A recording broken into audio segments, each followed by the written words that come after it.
restaurant owners, Ryan Groffin here with The Restaurant Boss. Today, we're going to talk about how to solve the restaurant labor crisis that we're in. If you're not familiar with me or my channel or who I am, I'm an author, speaker, restaurateur, and founder of therestaurantboss.com. Today is April 26th of 2023, and I'm coming to you live from the world headquarters just outside of Austin, Texas, the world headquarters of The Restaurant Boss, which is code for it's the office in my house. I just like to have some fun here.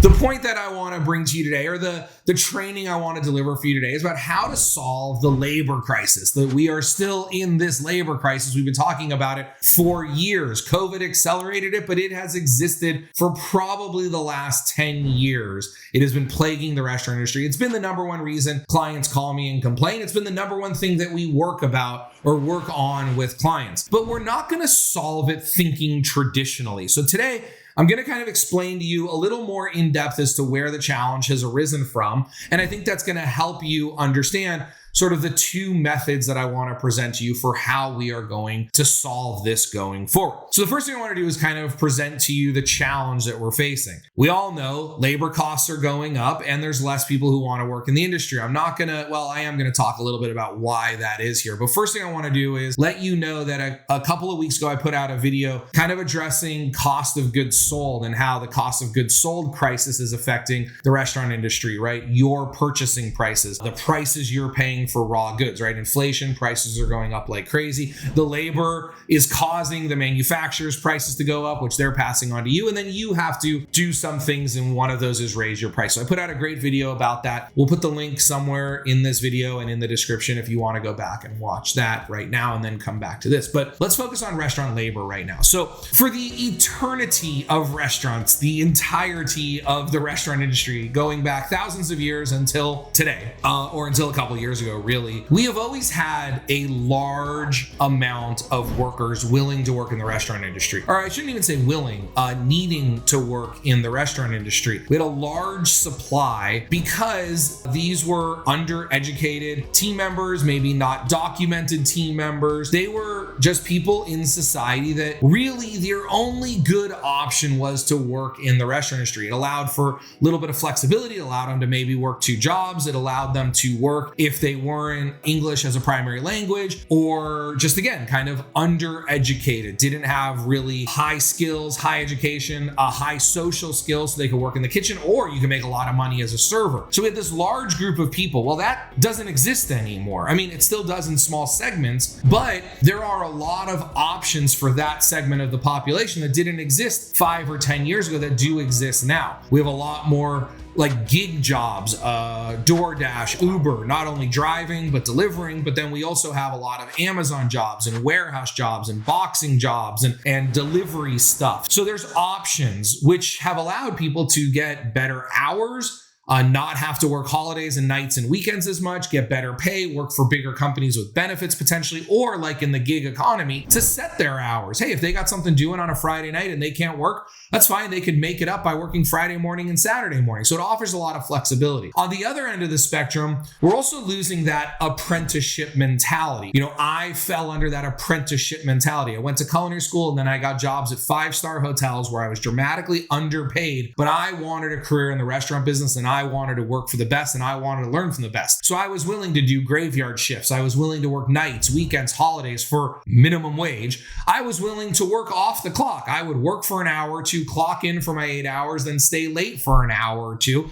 because the places I worked wouldn't pay overtime, but I also knew that if I wanted to grow, that's what it took for me to do that. And I was willing to do that apprenticeship mentality. I think we're losing that in society a little bit. And that makes me very sad because we're creating a larger pay gap than ever before. And what I think is going to start happening, it's happening now. And what I think is going to continue to happen is we're going to have a large amount of average skilled workers. And then we're going to have a very itty bitty small amount of the best. And the best are going to get paid a heck of a lot more than the average. And there's really going to be less in the middle because people are not willing to go through the apprenticeship journey anymore. So if you are a young restaurateur or a welder or a carpenter out there, please go against what society is telling you and go work for the best in the world and do whatever jobs you need to and get paid whatever they're willing to pay you to learn how to be the best. Just watch YouTube right now. I love watching carpentry channels. I love watching metal, like welding channels. I love watching craftsmen, chefs who are the best in the world at what they do. Those men and women are getting paid a lot of money, a lot more than people who are lower than them, 1 or 2 steps down from them, because I don't think there is 1 or 2 steps down from them. I think right now you have mass manufacturing with average quality, then you have craftsmen, that apprenticeship mentality. But how do we fix this? The 2 ways that we kind of fix this is, 1, we just have to do a better job.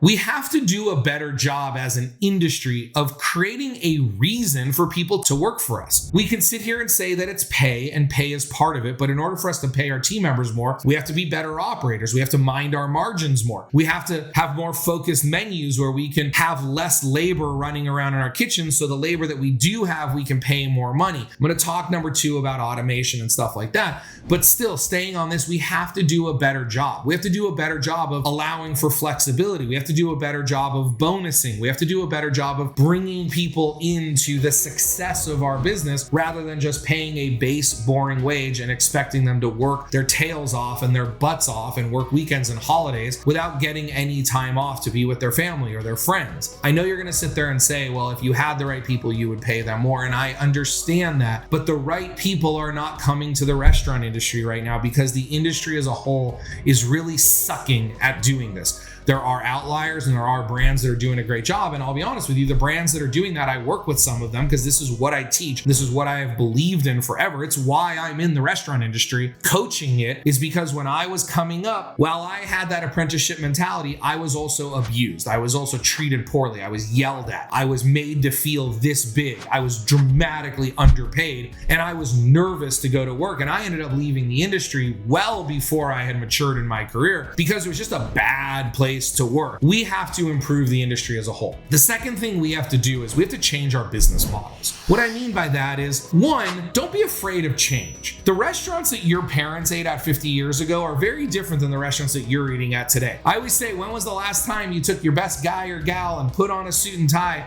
for Saturday night date night and went to see a 50-piece brass band playing at the local dinner house, where a gentleman in a white tuxedo met you and sat you at your table on the dance floor for a 4-hour dinner date? It just doesn't happen anymore. But that's how my parents and my grandparents went out to dinner. Now, I take my wife in shorts and a flip-flop to some really cool, trendy, hipster, chef-driven restaurant where the chef has a mohawk and tattoos and is wearing flip-flops, and we love that. So businesses change, business models change. Don't be afraid of that. But what I'm telling you here is we are going to have to look at more focused menus and automation and less labor force. And the way that we're going to do that is I talk to clients and I say, why don't you get a robot to serve food to some of your tables, or get a robot to pass hors d'oeuvres, or get a robot to deliver drinks? And they go, there's no way a robot could serve food in my restaurant. I said, not in your current restaurant, not the way it's designed, but if you redesign your dining room or you redesign your restaurant so a robot could work in it, it could. I talk to people about lockers and kiosks and they say, well, that won't work in my restaurant. No, it won't work in your current restaurant, but if you change your business model, it could work. We talk about robots cooking in kitchens. They go, well, no robot could cook my menu. It's too complicated. I go, you're right. It is too complicated. But if you change your menu, a robot could cook in your restaurant. And when I say robots, I don't mean like Jetsons. Like, there are automated fryers that you just hit a button, it drops and comes up at the right time. There are automated ovens that you just hit a button. There are automated pizza ovens that will press the dough, sauce it, cheese it, and put the pizza on a conveyor belt. But if you're using a deck oven, those won't work. You're going to have a hard time modifying robots to your current process. So what you should be looking at is, what do I need to change in my process so a robot could do it? Another thing also, though, is we have to start looking at simplifying our operations and simplifying our menus. Even if it's not for robots and automation, it might be so that I don't need 9 cooks on a Friday night. If we simplify your menu, can you serve the same amount of people with 4 cooks instead of 8, with 4 cooks instead of 6 or 7? Because we're going to sell more of the same thing instead of less of all of these other things. Now, the good news is that's what our customer is demanding right now. Your guest does not want as much. There are always exceptions to every rule. Your guest does not want as much what they used to. They are more interested in driving around to a restaurant that does one thing well than the old days of going to a restaurant that did everything well. In the old days, it was we were in love with a restaurant. We wanted them to have a wide menu. Now we are in love with the food and we want to find the restaurant that does that food the best. There's a lot of reasons for this. I don't want to get into too many of them, but a lot of it has to do with, one, we are just advancing as a society for our demands and what we want. So we want that specialty, that artisan craft experience, but also the way that we search for foods now is much easier. You know, in the old days, you'd ask around, who's got great Italian? Who's got great Chinese? Who's got great sushi? Now it's not great Italian anymore. It's who's got the best chicken parm? Who's got the best homemade pasta? Who's got the best pizza? That's how we eat, and that's how a lot of our guests eat, and that's where we're seeing success with the brands that I'm working with, is hyper focusing down those menus, decreasing the amount of labor that you have so you can pay the labor that you have more, so that way they can be better at what they do, so you can design your kitchen with equipment that increases efficiencies and has more automation and maybe robots and machinery, etc., etc. So these are the 2 tips that I have for combating the labor crisis. Now, I know there could probably be 10 tips, or you could break any of these tips into 5 or 6 others, but again, what I wanted to kind of share with you was the broad strategies of how I'm combating this with clients, what my clients are doing, and where I see our industry going in the future to help combat the increased cost of goods sold, the increased purchasing prices, and the increased labor prices, or the labor challenges that we're facing right now. So I hope that this video is helpful for you. And if you haven't looked at that other video, we'll put the link back up on the cost of goods sold. Go check that video out too. But again, I want to remind you that if you are looking for a little bit of help in this area, if you want to go a little deeper, we have a membership at therestaurantboss.com, or grab yourself a copy of our free book, Make It Happen. It's a book about, we call it a tiny book for building a big restaurant business. The response has been incredible. We've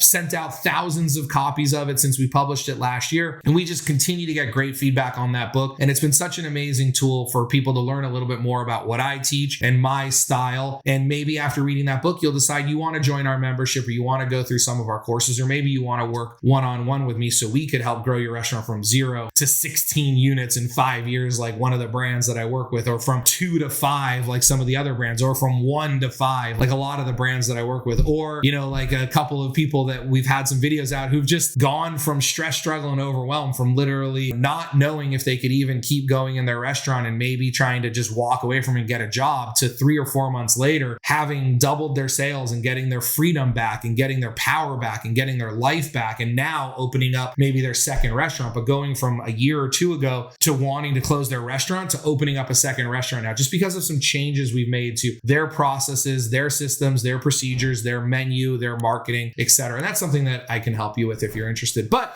the point is, today, let's solve that labor crisis. And I want you all to remember that systems create freedom, freedom creates value, and value creates scale. My name is Ryan Gromfin. This is The Restaurant Boss, and I hope every single one of you have an absolutely amazing day. Bye-bye. Make It Happen is the book I wish I had when I was operating restaurants.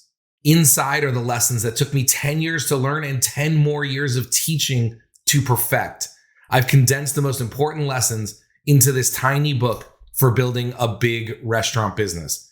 I am on a mission to improve restaurants all over the world. Because of that, I want to send you a free copy. Grab yours today at therestaurantboss.com.